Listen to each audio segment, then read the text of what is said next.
Okay, so you're thinking about taking the IELTS speaking test. Yeah, and you want to up your game. You want to boost that score, right? You've come to the right place because we're going to give you the inside scoop. That's right. We are experienced IELTS faculty. And we've seen it all. We've seen what works and what really doesn't. So today, we're diving deep. We're going to give you practical strategies for each part of that IELTS speaking test. Exactly. And we're not just going to explain the format. No.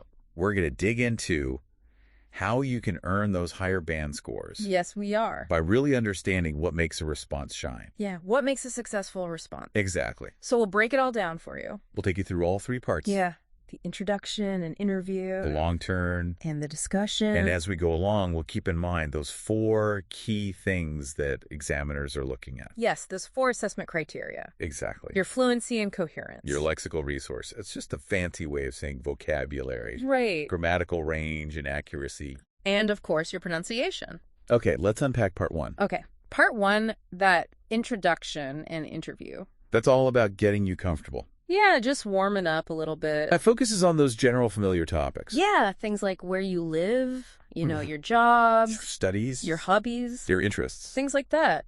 These are designed to feel like a natural conversation, and it lasts about 4 to 5 minutes. Okay, so right off the bat. Right away. Tip number 1 for this section. This is crucial. Give full answers. That's right. This is your chance to really show off what you can do. Go beyond just the basics. Yeah, and that directly impacts your fluency and coherence score. Absolutely. Avoid those simple yes or no responses. Right. You want to show you can elaborate. Express yourself more fully. Precisely. Okay, so, for example, if the examiner asks you, do you like sports? Right? A lower scoring answer might just be yes. Yes. But how do you elevate that? Yes, how do you boost that up? To show off better lexical resource and fluency. Yeah, what would that sound like? A higher scoring response would be something like, yes, I thoroughly enjoy playing badminton. Okay. It's not only a fantastic way for me to stay physically active, Yeah. but it also provides a great opportunity to socialize and connect with friends on the weekends. Oh, that's so much better. Right. You've taken that simple yes and you've expanded it. Exactly. You've added reasons. You've added details. You're showcasing your vocabulary. Yeah. And your ability to, to communicate clearly. It's a whole little mini story. It is a mini narrative. Yeah. So tip number 2 for part 1. Builds directly on that. Extend your answers with examples and explanations. Give context. This strengthens your fluency and coherence even more. What's really fascinating here is that just by adding a little extra detail, it really changes how the examiner perceives your language skills. Yeah, they can see that you can think on your feet. And that you can provide a more complete picture. Yeah, and why do you think sometimes people struggle to give those detailed answers in part 1? Sometimes it's just nerves. Yeah. Sometimes people aren't confident to say more, or they're worried about making mistakes. Right, they don't want to mess it up. Exactly. Okay, and finally for part 1. Yes, our third tip. Tip number 3, stay calm. Yes. And speak naturally. It's all about keeping it conversational. So try to maintain that kind of tone. Yeah, no need to be super formal or like robotic. Right, because that can actually work against you. Yeah, it can hurt your fluency. If we think about the big picture. Yeah. The assessment criteria. Yeah. Speaking naturally really helps your fluency and coherence score. Yeah, they want to see you can communicate smoothly. Logically. Yeah, like you would in a real conversation. Exactly. Okay, so let's just do a quick recap. Yeah. Our top 3 tips for acing part 1 and getting that score you want. Okay, number 1. Give full answers. Number 2, extend with examples and explanations.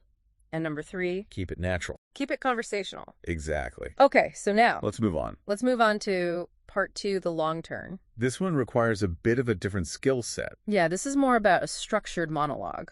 Right, you're going to be speaking for a little bit longer. Yeah, so the long turn is about 3 to 4 minutes total. You get a card with a specific topic on it. Okay. And usually 3 or 4 bullet points or prompts. Right, related to that topic. You get 1 minute to prepare. Whole minute. And then you need to speak for 1 to 2 minutes about the topic. Covering all those prompts. Making sure you hit all the points. Okay, so that 1 minute of prep time. Yeah, that could feel really short. It flies by. Because. So tip number 4 is all about using it effectively. Absolutely, you got to maximize that minute. Okay, so what's the most important thing to do in that minute? Okay, so you want to make sure you cover all aspects of the task. Okay. And that relates to coherence. Right.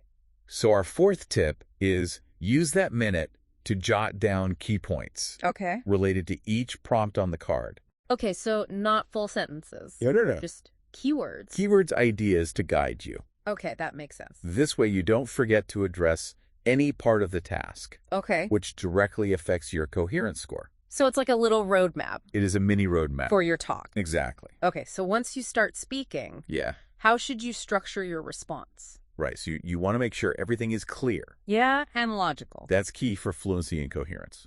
Okay, and that brings us to tip number 5. It does. Organize your talk logically. So a good structure might be to start with a brief introduction to the topic. Okay.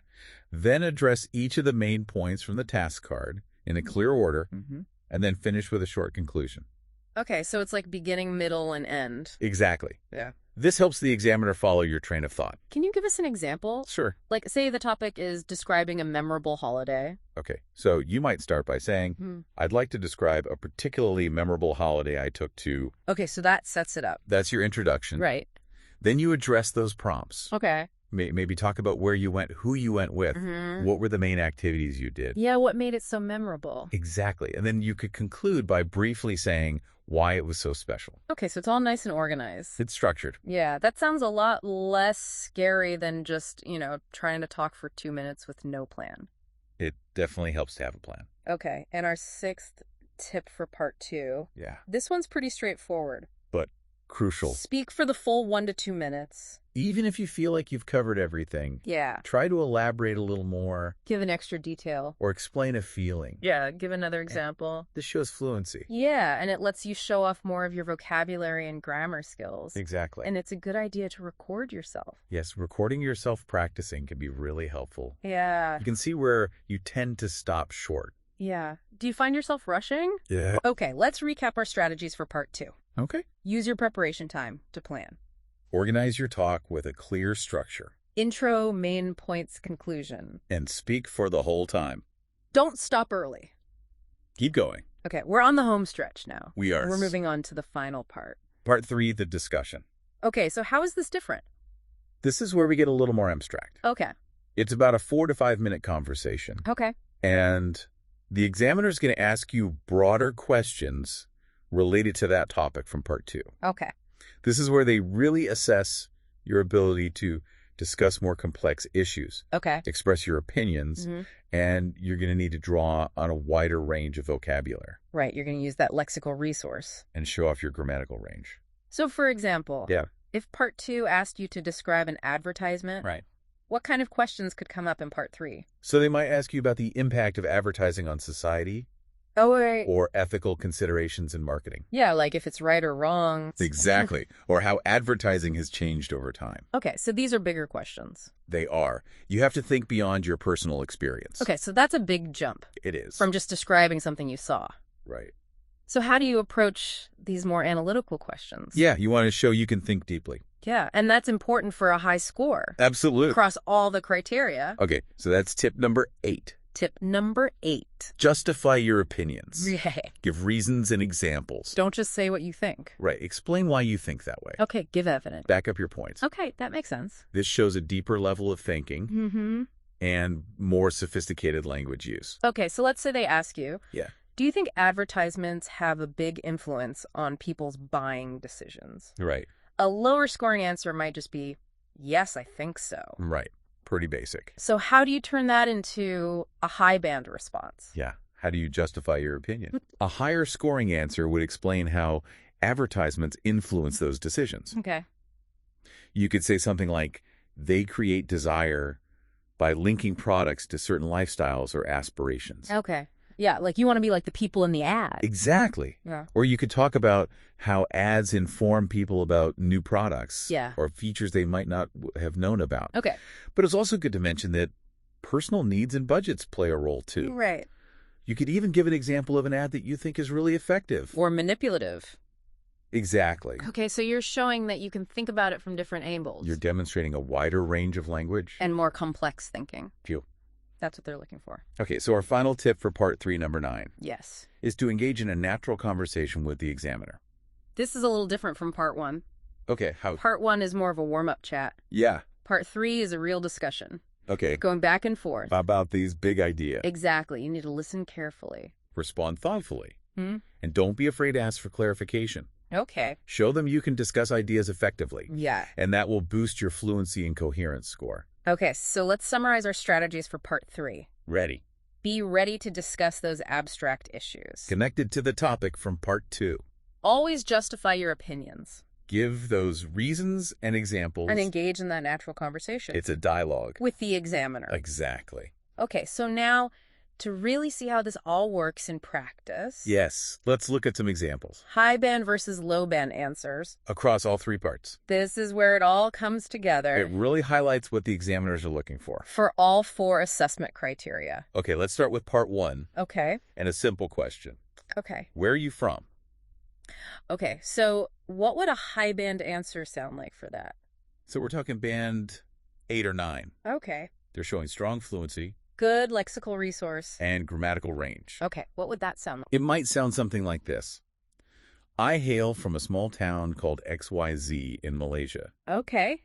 It's nestled in the countryside, surrounded by lush green fields and rolling hills. Okay. Although it's not as bustling as the city, it has a charming, laid-back atmosphere that I truly cherish. Okay. The community is tight-knit and everyone knows each other, which creates a very warm and welcoming environment. Oh, wow, that's beautiful. Right. I love those descriptive words. Exactly. Nestled and charming. Yeah, it's not just small and nice. Right. It paints a picture. Yeah, so why is that a high band response? Well, the analysis here shows strong fluency and coherence. Okay. It flows smoothly and it's logically organized. Right. The vocabulary is varied. Yeah. Nestled, charming, bustling, tight-knit, welcoming, that demonstrates excellent lexical resource. Okay. And the sentence structure shows good grammatical range. Yeah, so now let's contrast that with a low band answer. Okay, so this would be a band 5 or 6 to the same question. Okay, what would that sound like? It might be something like, I'm from XYZ in Malaysia. It's small. It's nice. Oh, okay. Yeah, that's much shorter. Right? And less descriptive. Exactly. So why is that a low band response? Well, it's short. It lacks detail. Right. The vocabulary is very limited. Small, nice. Small, nice. Yeah. And there's very minimal coherence. It doesn't really give the examiner much to go on. It doesn't show off your language skills? Yeah. Okay, so let's move on to part 2. Okay. And let's look at the task card. Right. Describe an advertisement you remember well. Okay. You should say what the advertisement is for, where and when you saw it, right, and explain why you remember it well. Okay, so what would a high band response be for this? Yeah, something that really addresses all the prompts. And uses good language. Okay, what would that sound like? Okay, a band 8 or 9 answer could be, I'd like to talk about a memorable advertisement I saw for a chocolate bar called Crunchy Delight. I first saw it on television during a popular game show, probably around 2 years ago. Okay. The ad was incredibly catchy because it featured a group of friends enjoying the chocolate bar while engaging in various fun activities like hiking and picnicking. Okay. What made it stand out was the clever use of humor and the relatable scenarios. Okay. The tagline, "Crunch into happiness," was also very memorable. I love that tagline. It's catchy. It is. I think the combination of humor, relatable content, and a catchy slogan is why it stuck with me. Okay, so again, very detailed. Yeah. Mention specific things about the ad. Like the slogan. Yeah. The scenarios. So why does this score high? Well, it's an extended and well-organized response. It demonstrates fluency. Gets smooth. It flows. Yeah. The vocabulary is varied. Catchy. Relatable. Tagline. Yeah. It shows good lexical resource. Yeah, and it's structured. Which is good for coherence. Yeah. And the grammar is generally accurate. So that's good for grammatical range and accuracy. Exactly.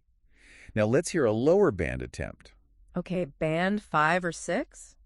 For the same task. What would that sound like? It might be something like, I remember an ad for a chocolate bar. It was on TV. I saw it last year. It's funny and I liked it. Okay, yeah, much shorter. Right. And a little repetitive.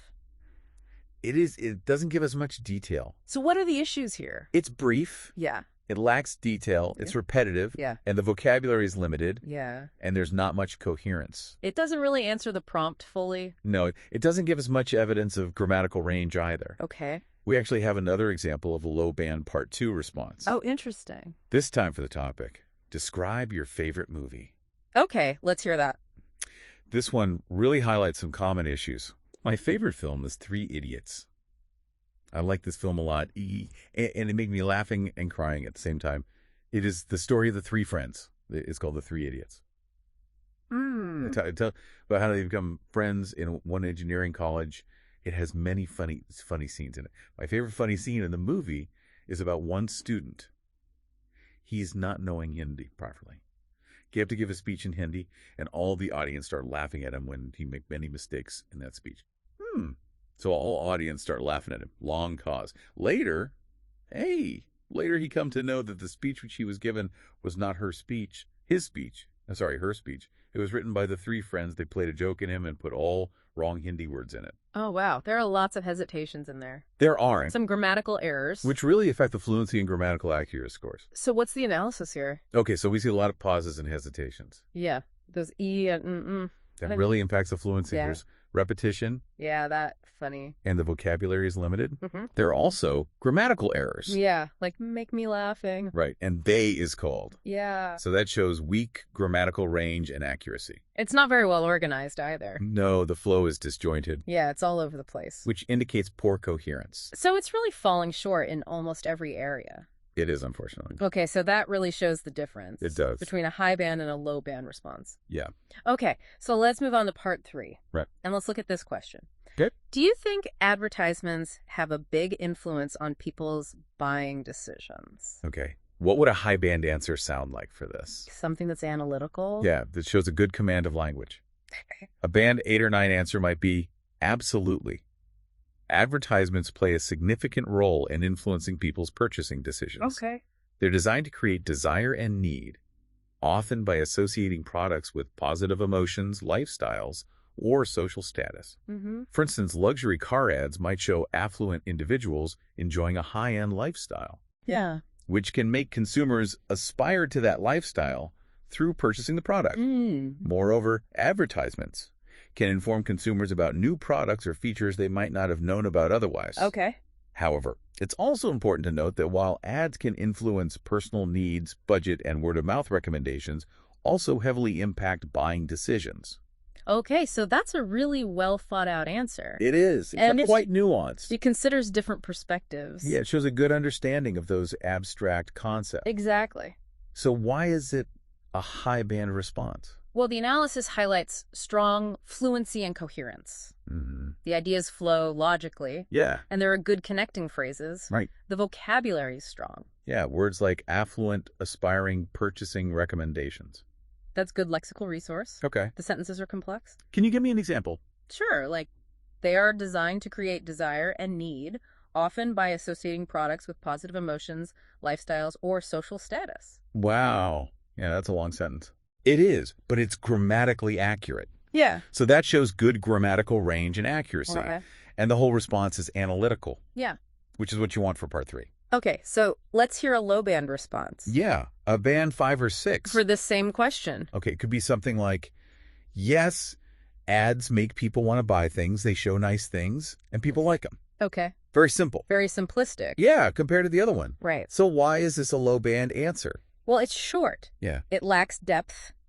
The vocabulary is limited. Nice and like. Nice and like. Yeah, very basic. And it doesn't give us much reasoning. So all of that is characteristic of lower bands. For all 4 criteria. Okay, so those contrasting examples are really helpful. They are. They show the difference. Okay, so before we wrap up, yes, let's go over some general strategies. Yes, some overall tips. For achieving those higher scores. And these apply across all parts of the speaking test. So this is how you can improve in all 4 areas. Fluency, lexical resource, grammatical range, and accuracy and pronunciation. Oh, okay, so what's the first one? Number 1, daily practice. Even short bursts of speaking English regularly can make a big difference. Just get in the habit of speaking. Exactly. Okay, what else? Record yourself. Yes, this is so important. You can see where you hesitate. Where you make grammar mistakes. Yeah. Where your pronunciation could be clearer. Yeah, so you know what to work on. It's all about self-assessment. Okay, so what about vocabulary? Okay, so for lexical resource, focus on expanding your vocabulary naturally. Okay. Don't just memorize lists. Yeah. Try to learn new words in context. Okay, so when you read... When you listen to English, and then try to use those words in your speaking. Yeah. Remember, nice versus charming. Yes. Use more descriptive language. Okay, what about grammar? For grammatical range and accuracy, Yeah. use a variety of sentence structures. Okay. And make sure your grammar is accurate. So don't be afraid to use those complex sentences.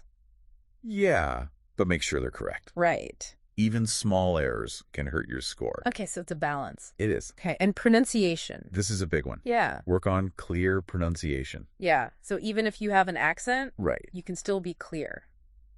Exactly. Yeah. The examiner needs to understand you. Okay. So pay attention to stress, intonation, and rhythm.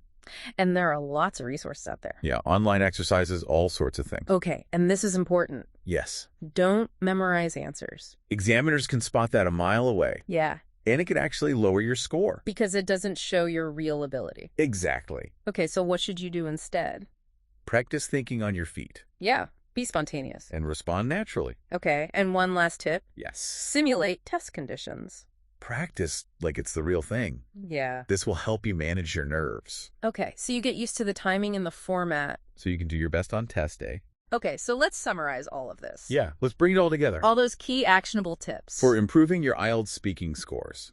This is your roadmap. To a higher band score. Okay, part 1. Give full, detailed answers. Avoid those yes or no responses. Extend your answers with examples and explanations. And keep it natural. Keep it conversational. Okay, part 2, the long turn. Use that preparation time wisely. Jot down those key points. Organize your talk. Intro, main points, conclusion. And speak for the whole time. Don't stop early. No, keep going. Okay, part 3, the discussion. Be ready for those abstract questions. Yeah, the bigger picture questions. Justify your opinion. Give those reasons and examples. And engage in that conversation. That back and forth with the examiner. Exactly. And across all 3 parts. Yeah. Work on those 4 key criteria. Fluency, coherence, lexical resource, grammatical range, and accuracy in pronunciation. That's a lot.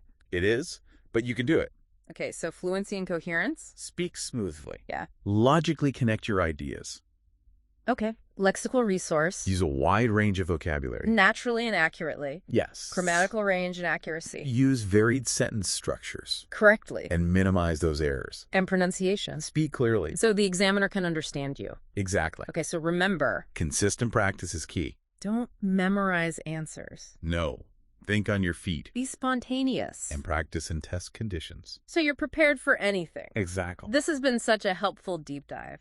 It has. Thank you so much for sharing your expertise. It's been my pleasure. And for our listeners, Yes. here's a final thought to take away. Something to ponder. After listening to all of this, Yes. what specific speaking skill Yes. are you going to focus on improving first? Yeah. What's your first step? Maybe it's expanding your vocabulary. Or working on your pronunciation? Giving more detailed answers. Or structuring your long turns? Yeah, choose one thing. Focus on it. And practice consistently. Yeah. And you'll see progress. Yeah, you'll be well on your way. To success on that IELTS speaking test. That's it for this deep dive. Until next time. See you then.